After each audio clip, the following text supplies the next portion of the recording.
Up potting. Hi, welcome back to the Quilted Gardener. Today's lesson, after the very many that I've already done, up potting. I'm doing my hyssop right now. And this is a 50-50 blend with the coir and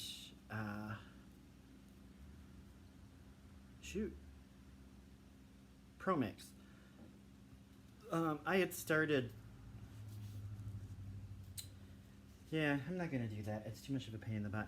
I have some of my pots already filled with soil, and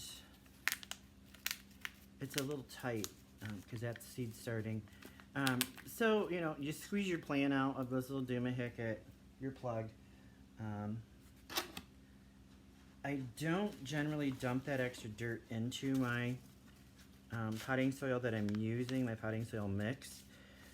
When I fill my little pot, I fill it and pack it down, and then use my thumb. Ta-da!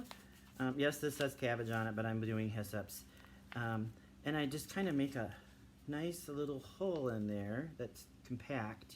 Now this is 3 plants, 3 plants. So I just put it in, push it down a little bit, make sure they're standing up, and then I go back and I add. I keep forgetting my camera's lower or higher than what I'm used to, even though I'm sitting on the floor. And then I just add some soil back in there, fluff it, you know, the plant back up. If you bury some leaves, it's not going to be detrimental. They'll just become compost because these are going to have prolific leaves.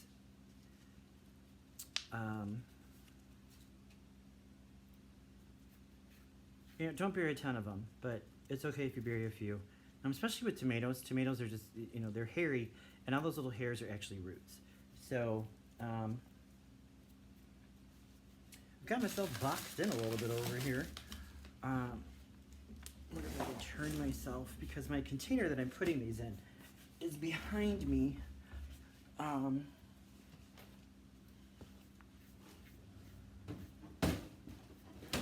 Oops. Next galoshes are over there, so I just have an oversized, you know, a pretty good sized cardboard box, and I cut the flaps off and put them down on the bottom just to make it a little more sturdy. So, you know, up potting is not a huge science behind it. It is being careful with your plants, though. You don't want to rip the root ball off. And I did water these because, see, these are root bound already.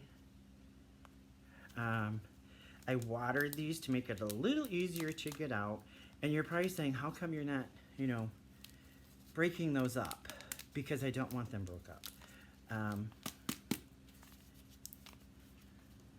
I want pretty good sized plants when I plant out this year. I don't want individual plants, if that makes sense. I want them to fill in faster. Okay, these little puppies don't want to come out. So I guess I'm going to do my tried and true, split it open, because the water did not soak down in there like I thought it would. So, this one I will separate because there's so many of them. Very simple to do, just like I just did. Works a lot better when the whole thing is wet.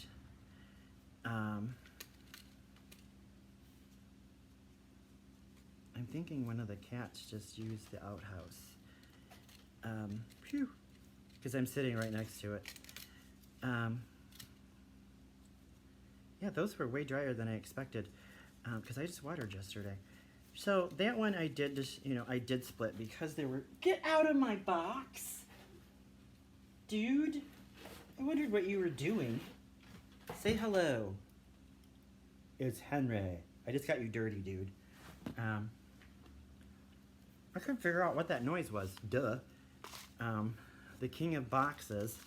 He thinks he owns every box in the house. I don't know what you guys smell. Your dad just made a salad. So yeah, depending on how many seedlings are in the packet, there's just a very funky smell, and they're both looking at me like it's my fault. Then I, separate, or I don't. If it's 2, 3, I don't separate. Another reason I don't like these flimsy little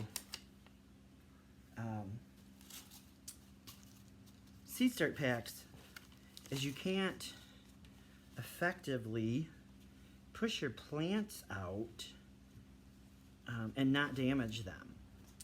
The heavier plastic, I don't know, it's an extruded plastic, I guess is what you call it. Those have holes in them that make it super easy to push your plant out of. So, this is my first round of hyssop. I don't know. I keep looking because I don't know what Henry's doing. He gets into things he shouldn't be in. So, I will be ordering those at the end of the growing or seed starting season because they're a better price than what they are right now. So, and then once these hyssop get a few more sets of leaves on them, then I will be pinching them back. And what that does is it makes them branch out more, so you have a bushier plant. Especially with your snapdragons, you need to do that. Otherwise, you're going to get one long, tall stalk on them. Stalk. It's like saying caulk. Most people don't think you said caulk. So, yeah, I split these open because they're flimsy and they don't want to work the way I want them to work. So they'll go in the garbage, which is fine.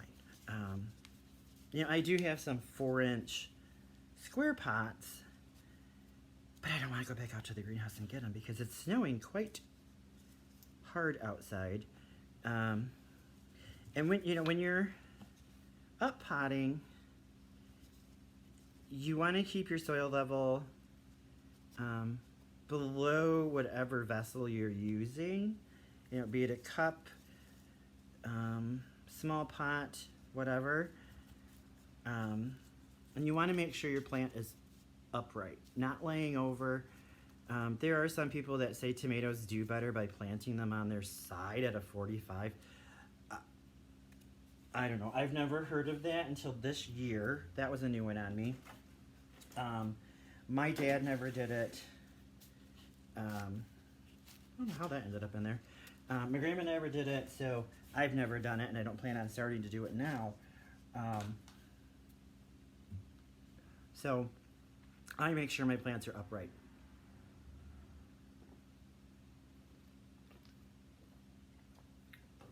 Me and my dry mouth. Like this leftover dirt, it'll go into a bucket. Excuse me. And be put into a pot, planter, outside planter. So, gotta mix up a little bit more here. Ugh. The thing with the coir, when it sits here, it does that. So you have to break it up again. It can just, which seems odd, that it would do that in this big container, but it doesn't do it in a seed container. Very weird. But I think this is some that I did not break up after I put it in here and put the water in, because I was working out of this tub when it was just coir, doing some other stuff, and I got down to the point that I couldn't shovel it out anymore, so I had to add more water, and I didn't do that right away. I just did it yesterday. So I put some more boiling water in here and let it set overnight. So, I'm almost to that point where I got to add some more of the Pro Mix. So, there we go.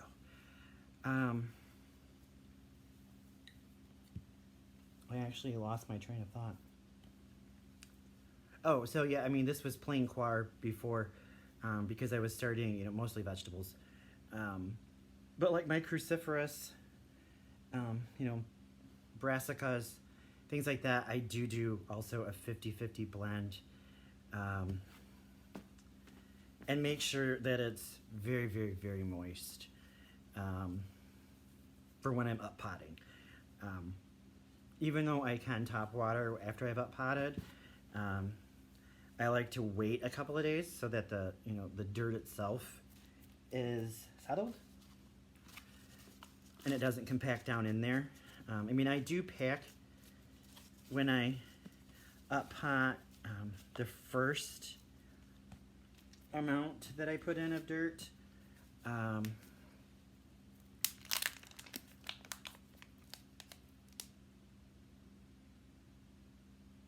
Okay, it was a fuzz. I thought that was a frickin' gnat. I was gonna say, if those things survived that boiling water from yesterday, then I've got a serious problem. But look at those roots. Aren't those pretty?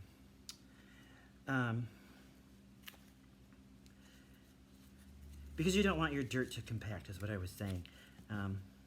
That just makes your roots very, very mad. They don't want to grow when they do that.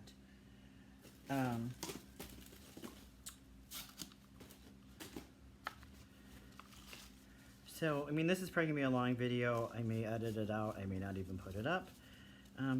Who knows? I doubt I'll edit it out because I hate editing. But I may split it into 2 or something. Who knows? Ooh, those are just gorgeous. Need to take some of that dirt out because those roots are nice and long. So, and these I did just do, I want to say I just did coir, but that is not true because I see vermiculite and I see perlite in there. So this was a 50-50 blend on these two. I just did it with a different soil. I think it was just plain old potting soil from Miracle Grow.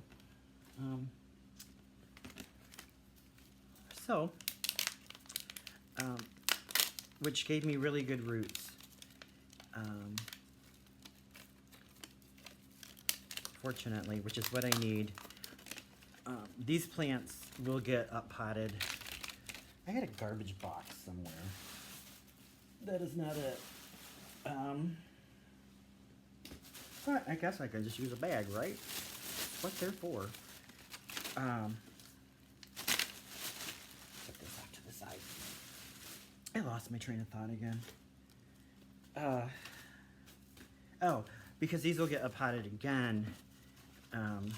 Obviously, because they're going to be very mature plants by the time, you know, planting season rolls around here in Michigan, which is around May. We don't plant our gardens until like Memorial Day weekend generally. It does really depend on how the weather's been and what our soil temps are. I mean, you want them at least, your soil temp to be at least 50 degrees so you don't lose your plants. And if you have raised beds, that is more likely to happen earlier than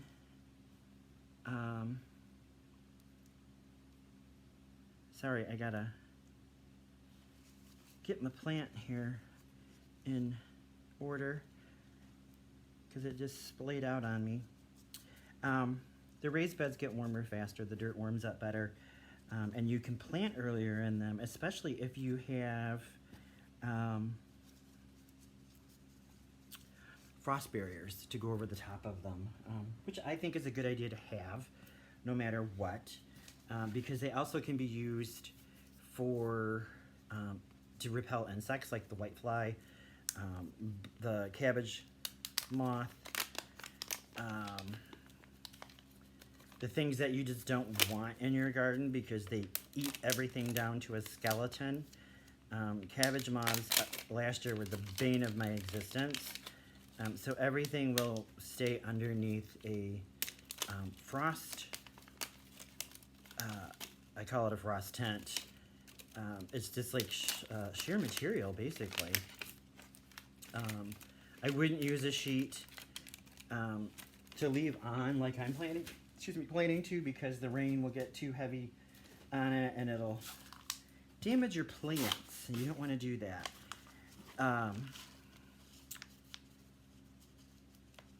You know, that's perfectly fine in the beginning when you first plant and you're trying to protect, you know, from frost or them getting beat down from heavy rains, which we tend to have in the spring. I'm really hoping that we do the in like a lion, out like a lamb this year.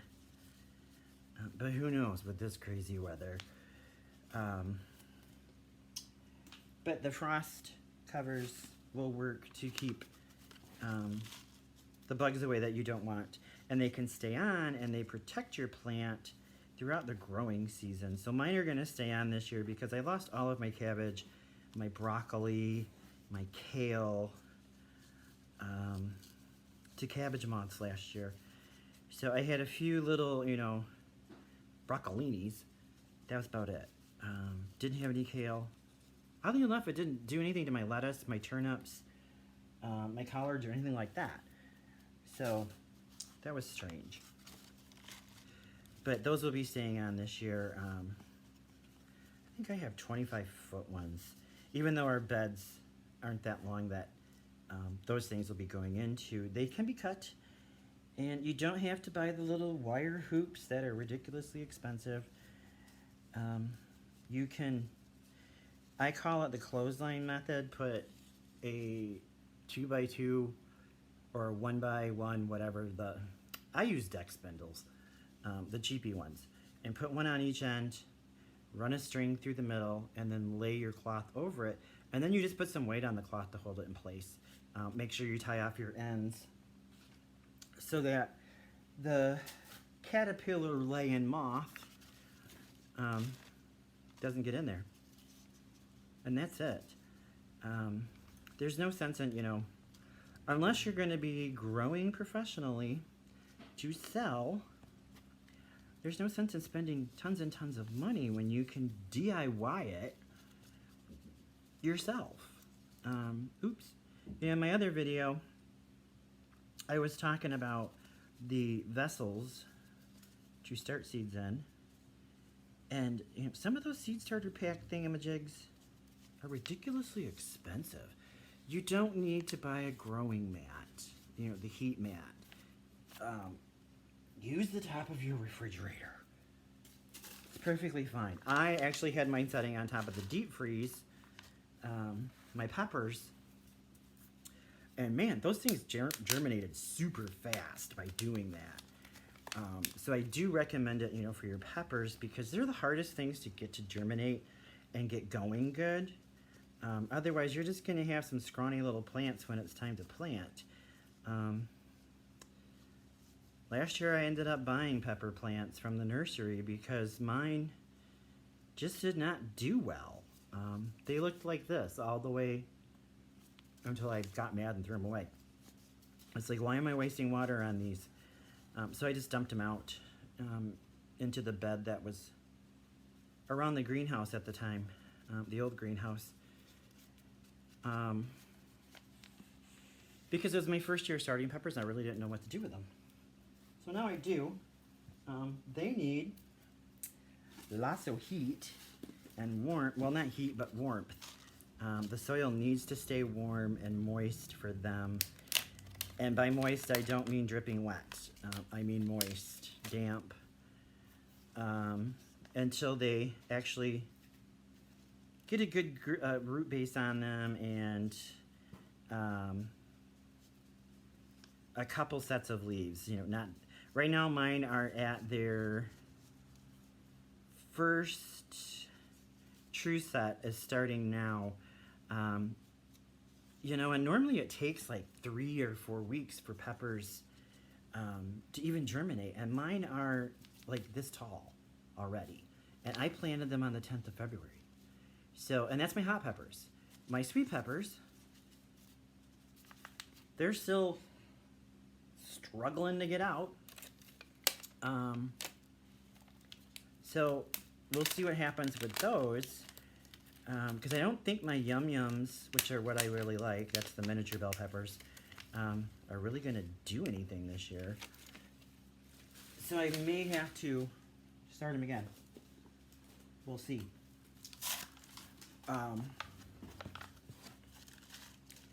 You know, tomatoes, I did get those started late, so they truly are, you know, they still have their little, I call them umbilicals, but they're little helmet heads, which I'm going to have to go out with some tweezers and get those off. Otherwise, I'll have deformed tomato plants. And I would say 88% germinated. I have a couple of that I went back and looked, and it does take them longer than a standard tomato to germinate, so I won't jump the gun and start any new ones. But like my beefsteak tomatoes, some of them germinated, some didn't, and that's one of my favorite tomatoes. I do can those, and they're like 1 pound to 1.5 pounds when they're mature. So I may have to start some more of those. I mean, even though I have a gazillion tomato plants, those are the ones I can the most. Even though I did plant, you know, specifically tomatoes for canning, it's my first year of growing them, so I don't know. If a tomato doesn't taste good to me off the vine, I'm not going to can it. Because I don't, you know, put all my seasoning and stuff in it when I can them. I do my canning salt, and that's it. My throat is getting dry again. So,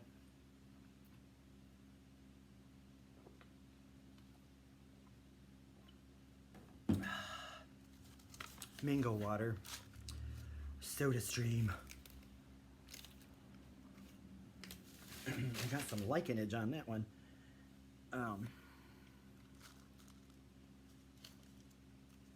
Which, you know, that soil was supposedly sterile. And if it truly was, it would not have the lichen growing on it. Especially not in my greenhouse, because that's a controlled environment.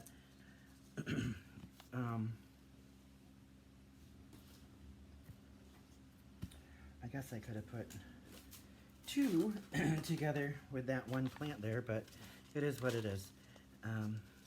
That'll probably go into a container.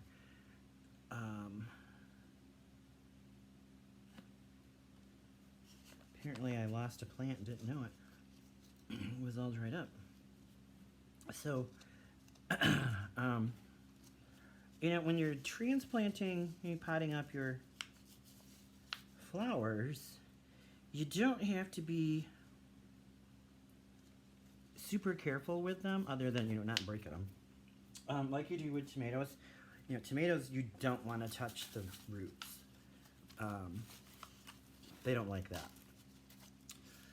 You transplant those, which I'll do a video on that. You transplant those by the leaves, or I have this little fork-like thing that you use if you do an overseed. What are you doing, Henry? To get the little seedlings out, but I don't overseed. I do 2 per spot. Oh, you're not Henry. Are you Oliver? Who are you? Look at me. Oh, Henry? No, that's Oliver. Twin cats. I don't know how parents with twins do it. I can't even tell my cats apart.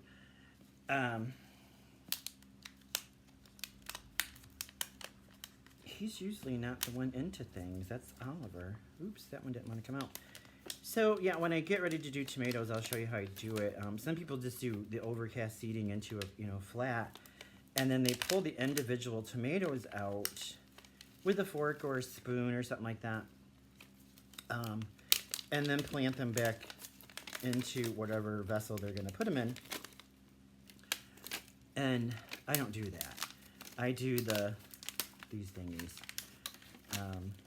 Or the 4-inch pot. Oh, shoot. And it makes more sense to do the 4-inch pot because then you're not potting up again. But with flowers, like I said, because I do the 50-50 blends, I can overseed those and it's not a big deal. They're easy to pop out because they have really good roots on them. I don't know if my box is going to be big enough. I might have to make a trip to the greenhouse and drop a load off because I haven't even started the seeds packets that I have, in which those are just going to go into, you know, trays. So those are pretty easy to transport. But once you're up potting, I mean, I would normally do this in the greenhouse, but like I said earlier, the sun was so bright, I would have fried. So I'm going to continue doing this. And then I'll go start some more seeds after I get these potted up. So I'll see you around. Don't forget to like and subscribe and share. Tell your friends to come join us. Till next time. Bye.